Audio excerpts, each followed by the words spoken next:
Alright, so if we hit enter to go in the chat, put on cap locks, and put in lay of the land, we get the entire map revealed to us. So, okay. So they do still have the other settlement, but they moved it over that way. Because I want to say this settlement is where this originally was in the where that was in the original. Also, there's a relic out here I missed.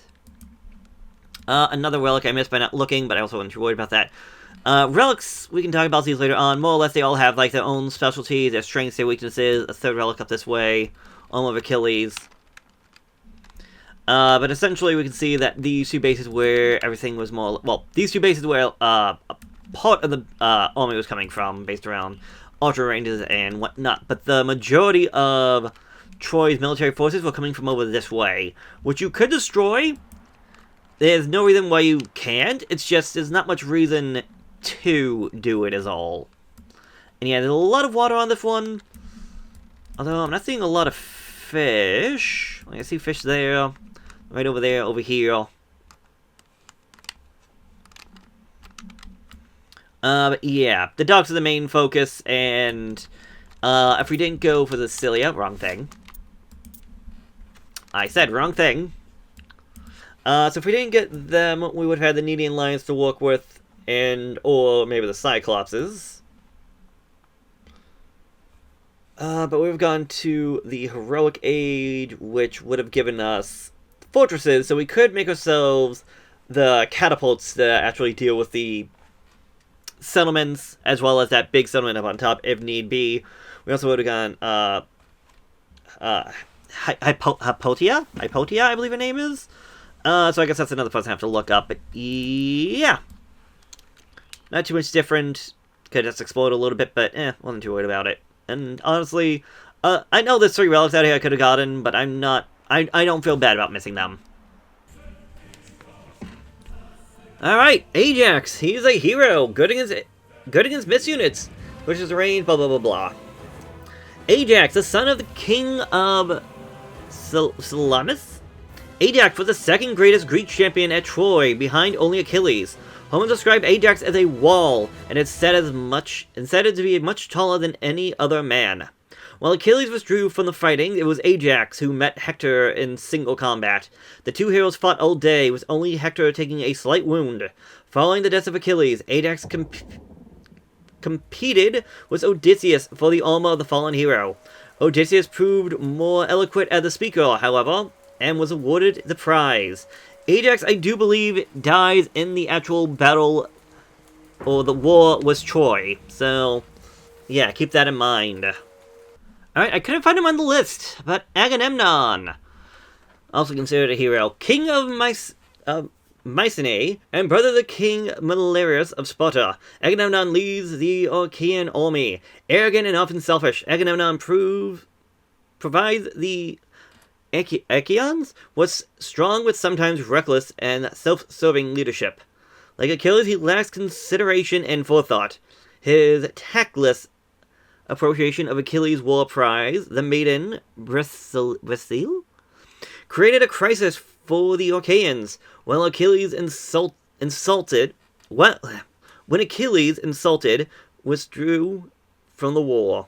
So, yeah.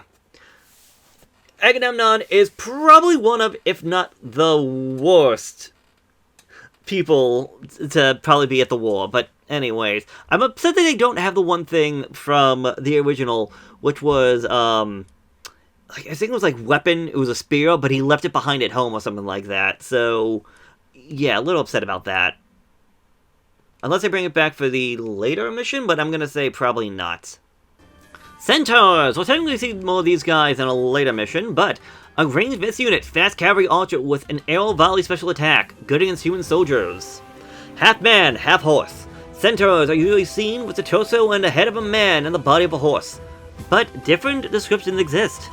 They were notorious for showing up uninvited to outdoor celebrations. Despite their size, they seem to have had trouble holding their liquor, and for abducting women, especially young maidens.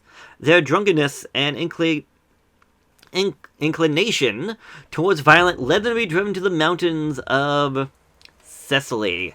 Chiron, the centaur that educated Achilles, was an exception. Centaurs are often depicted carrying bows. The Hydra. Another of the fierce offspring of Echidna and Typhon. The Hydra was a large serpent with multiple heads and poisonous breath. Killing the Hydra near the city of Lerna in Auglias was the second of Hercules' 12 labors. Each time he cut off one of the Hydra's head. Yeah, each time he cut off one of the Hydra's heads. However, 2 more grew back. Is that right? Each time he cut off one of the Hydra's heads, 2 more grew back.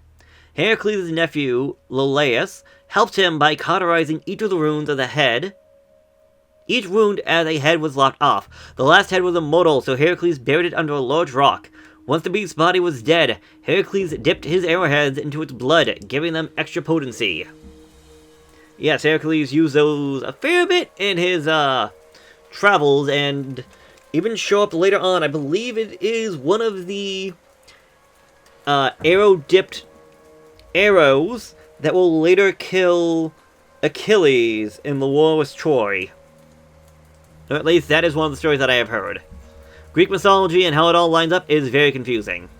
And last, Cilia, the mess unit that regrows its head as it fights enemy units. Good against human soldiers and ships. A terrifying sea monster with 6 serpent heads and a ring of barking dogs around her waist. Cilia guarded one side of the Straits of Messina, between Cilia and Italy. The dogs alerted her when a ship was passing so that she could see sailors. Cilia was originally a beautiful nymph who was transformed by the jealous sorceress Circe, or, according to another myth, Poseidon's wife, Amphitrite. Amphitrite? No, that's not.